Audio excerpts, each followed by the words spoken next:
Island বুলি ক'লে আমাৰ মনত সমুদ্ৰৰ মাজত এটা সৰু অংশটো মনলৈ আহে।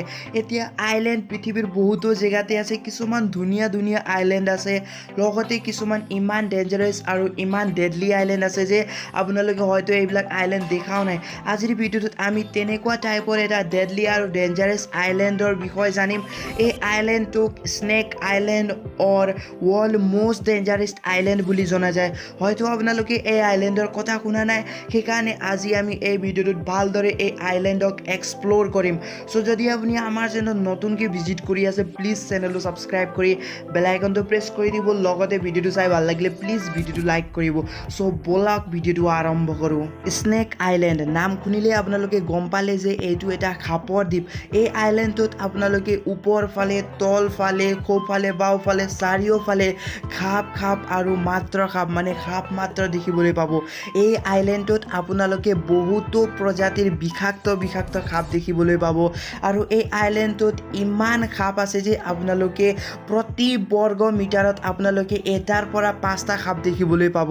আৰু এই আইলেণ্ডটো মেইনলি আছে ব্ৰাজিলৰ চাও প'লো নামৰ জেগাটোত এই আইলেণ্ড আছে, আৰু এই আইলেণ্ডটোক মেইনলি সেই জেগাটো লোকেল মানুহে স্নেক আইলেণ্ড বুলিও কয়। আৰু এই আইলেণ্ডটোত ভিজিট কৰিবলৈ গভৰ্ণমেণ্টৰ ফালেও ৰেষ্ট্ৰিক্টেড এৰিয়া হিচাপে ঘোষণা কৰা হৈছে, মানে এই আইলেণ্ডত কোনো মানুহে ভিজিট কৰিব নোৱাৰিব।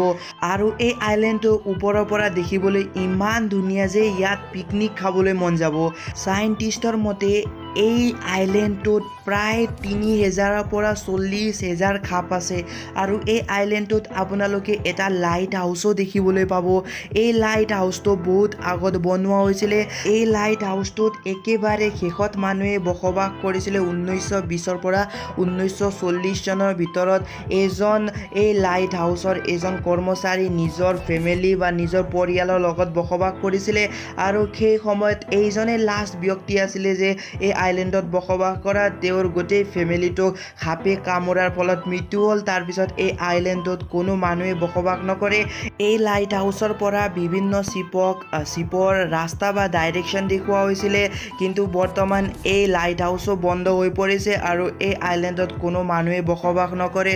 গভৰ্ণমেণ্টৰ ফালৰ পৰাও এই আইলেণ্ডটোক ৰেষ্ট্ৰিক্টেড এৰিয়া হিচাপে ঘোষণা কৰা হৈছে।